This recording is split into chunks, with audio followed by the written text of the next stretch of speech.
On March 7th, 2023, I traveled from my humble abode on the Upper East Side to Park Place on the Lower East Side to visit Church Street Boxing Gym. Nearly 10 years ago, I entered Church Street Boxing Gym for the first time as a timid 14-year-old. After years of bullying in school and not thinking I was athletic, I had little to no hope in any future in boxing. After some convincing from my father, I decided to give boxing a try. Under one circumstance, I would by no means be competing. After training for a month, I found myself in the ring with a man nearly twice my age preparing to spar for the first time. To my surprise, and everyone else's in the gym, I did very well. This positive experience inspired me to continue my journey boxing at Church Street Boxing Gym.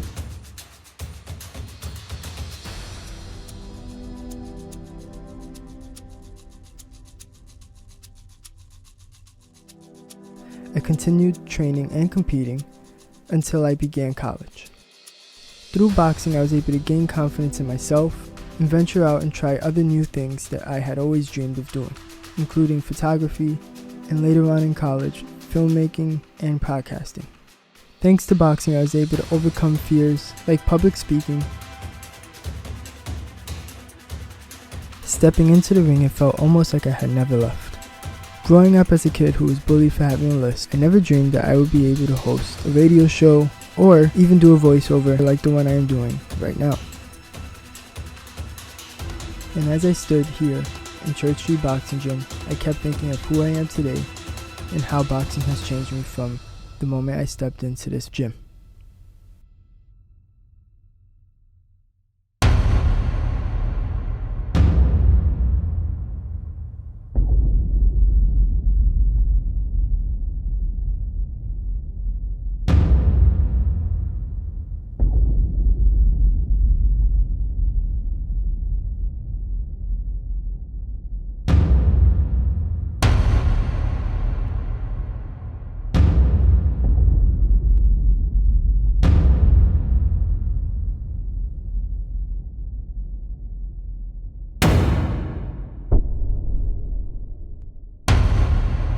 As I reflected on the undeniable impact boxing has had on my life, I realized that other boxers had to have similar experiences as myself.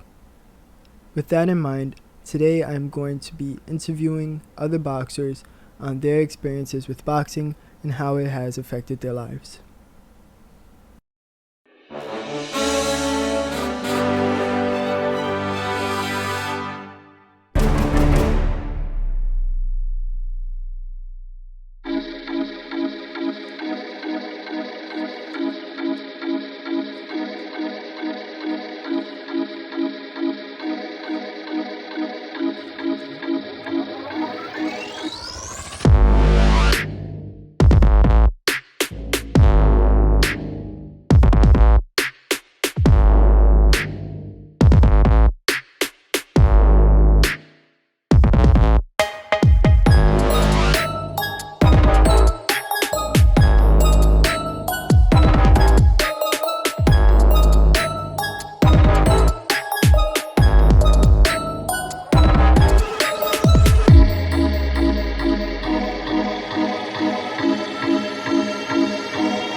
Hi, my name is LG Pinnell. I'm a Thai boxer. I've been fighting for about a year and 3 months now, training for about 4 years, and I have an amateur record of 8-1, and I'm currently the 2-time light flyweight Warriors Cup champion.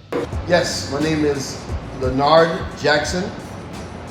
They call me Action Jackson. I've been boxing since 1986, so almost 40 years. I'm a former world-ranked professional fighter, and I fought professional from 1990 to 1995. I retired with a record of 15-1, 12 knockouts, number 15 in the world as a middleweight. I've been teaching boxing as a trainer for 22 years. I started teaching in January of 2001, and so here I am. What's going on, guys? My name is Nico Diaz. I've been boxing for my entire life, coming from a boxing family. here, slip drop, drop, good.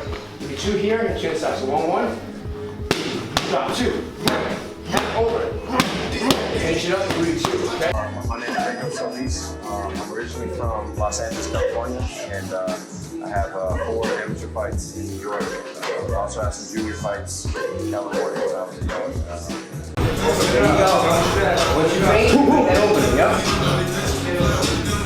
Go your javelin with 10. Go with the 10. Go with the stop and bust.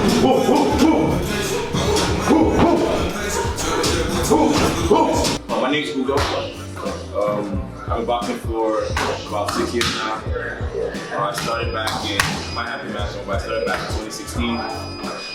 Usually, I started off with just like fun, because I've loved boxing all my life. I just never did. So when I turned 26, I was like, you know what, this is something I want to actually try. Then the more I got into it, the more I decided, I want to start sparring. Then fast forward to 2021, I made my mind up to start the fight, and I started training in 2021 to actually fight without inspiring. My mindset was a little different.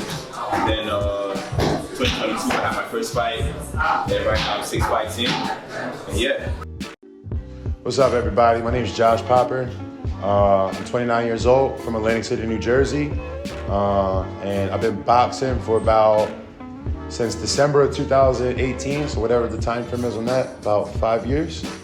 And yeah, I'm the owner of Breadwinners Boxing. So I actually used to play football professionally. I played for the Cardinals and the Colts. So when I finished up with football, I was trying to figure out ways to stay active. And just going to the gym and lifting weights wasn't exactly cutting it for me anymore. I think I just liked it a lot and was really passionate about getting it right and being true to the form and the art. And I think the fact that it is an art is really important to me. It's where I express myself through creativity or emotions, whatever it is. But when I started competing, I definitely took it to another level. I realized that the sacrifices that were necessary to compete were pretty high. And after my first fight, I was more than happy to make those sacrifices. They didn't feel like sacrifices much anymore. So I guess for about a year and 6 or 7 months now, I've felt kind of all in, as you'd say, just because I want to see what I can do if I give it my all. Thai boxing and competing is full of lessons, especially the training portion of it. Balancing wins and losses on a daily basis, in the ring, out of the ring, teaches you a whole lot about who you are and what you truly want out of life. Anytime you take on the responsibility of something like a huge goal that you're really serious about, failure and success become really real. And while that's daunting, it gives me purpose and like a value structure. I fell in love with boxing at first sight. Once I saw guys like moving the way they were moving, dipping, I said, there's nothing else I wanted to do. I didn't care about championships. I didn't know anything. All thing I knew is that I wanted to do what they would do. Hey, that's it. Same things. I'm somebody that thrives under pressure and thrives under challenges, and when people tell me I can't do something, that's when I do a little bit more to make sure that I can prove everybody wrong. When I got into boxing, just trying to stay active. I remember the first time I sparred, I had a moment where I was like, do you really want to do this or not? And I chose obviously to stick with it and give it my all, and that's where I'm at right now.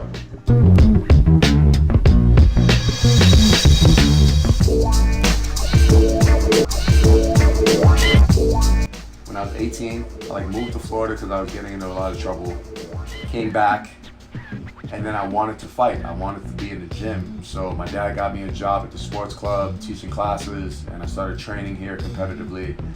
And for the most part, you just start seeing little shifts. Like, obviously the money's nice, the freedom is nice when you're a trainer, but also mentally, the things that used to bother me or situations I would find myself in weren't a thing anymore, because you know, your focus is elsewhere now. Now I'm focused on getting better. I'm focused on being in the gym. Even just hanging out in the boxing gym honestly saved my life. Like, I wasn't in my neighborhood where stupid shit is happening. I'm in the gym where everybody has like the same kind of goal. And that's not just me. There's like a million people I vibe with for like decades. Like, I know people for like a decade over.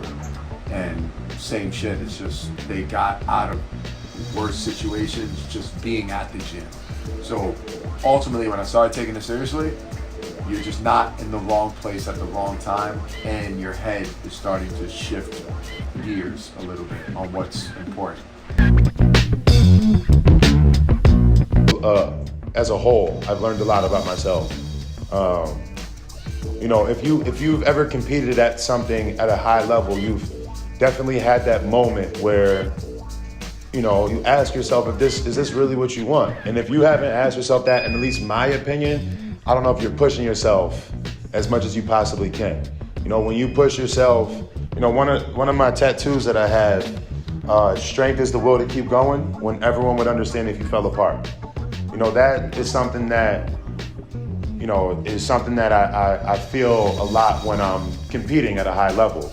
You know, a lot of times people will see people and try and compare themselves. It's when you're in that moment, when you're going against somebody or something that gives you a real challenge, when you hit that point, that's when you have to decide, is this for you or not? Everybody can look good when they're not tired. Anybody can look good if they're sparring against somebody who is a couple weight classes below them or a couple levels below them.